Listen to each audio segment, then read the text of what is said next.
Over the years, I've seen the change. Probably 70% of my clients at the moment are men, and I'm so proud of them.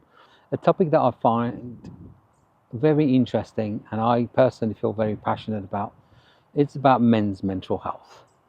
Because unfortunately, even though things are changing, attitudes are changing, mental health is talked a lot more than probably was about a few years ago or a decade ago or more. I think there is still some barriers for men to feel apprehensive about talking to somebody and opening up about to somebody, talking about their issues. So what we tend to do, we just pretend and everything is okay, or we go to the extreme and actually never talk about something because we feel embarrassed about.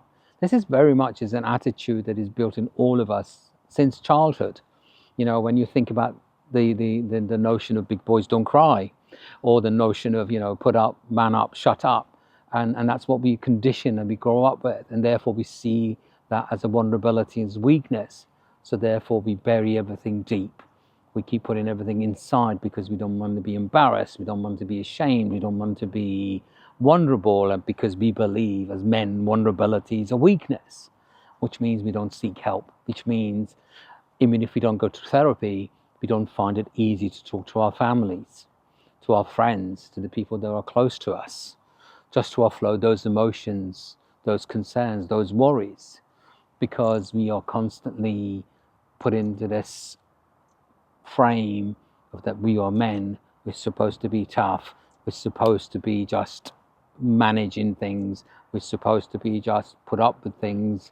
When you think about when we as a child, and that's probably appropriate for me anyway, as a child, when you fall down and then you hurt your knees or scar your knees, then instead of love and compassion and kindness, you get told, the big boys, you just need to get up, it's not that bad. And I think this is then that we become conditioned to believe that we cannot open up, we cannot talk about our emotions, we cannot talk about our feelings, because that makes us weak and vulnerable.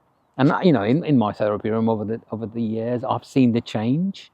Probably I can easily say that probably 70% of my clients at the moment are men, and I'm so proud of them.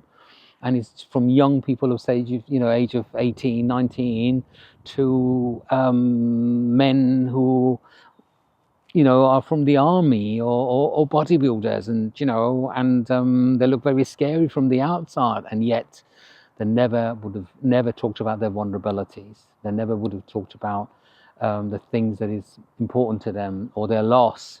They would have always managed. And then here is us coming in and then challenging that stigma, actually saying that it's okay to be vulnerable. It's okay to be a man. It's okay to seek help. It's okay to put your hand up and say, I need help. So this is, I think, people might see that why do I need to talk? I'll manage. And what that does means that we keep pushing and pushing and pushing. You've heard of this notion of resilience. People unfortunately believe that resilience is, it doesn't matter what happens to you, you just keep carrying on. We get rewarded by our environment, by our friends, by our bosses for being so resilient. We keep finding the energy and the resources and the effort to put in more in. But actually the true resilience is when you put your hands up and say, I'm struggling, I need help, I can't do this anymore. That's not vulnerability. And even if it's vulnerability, that's not a weakness, that's a strength.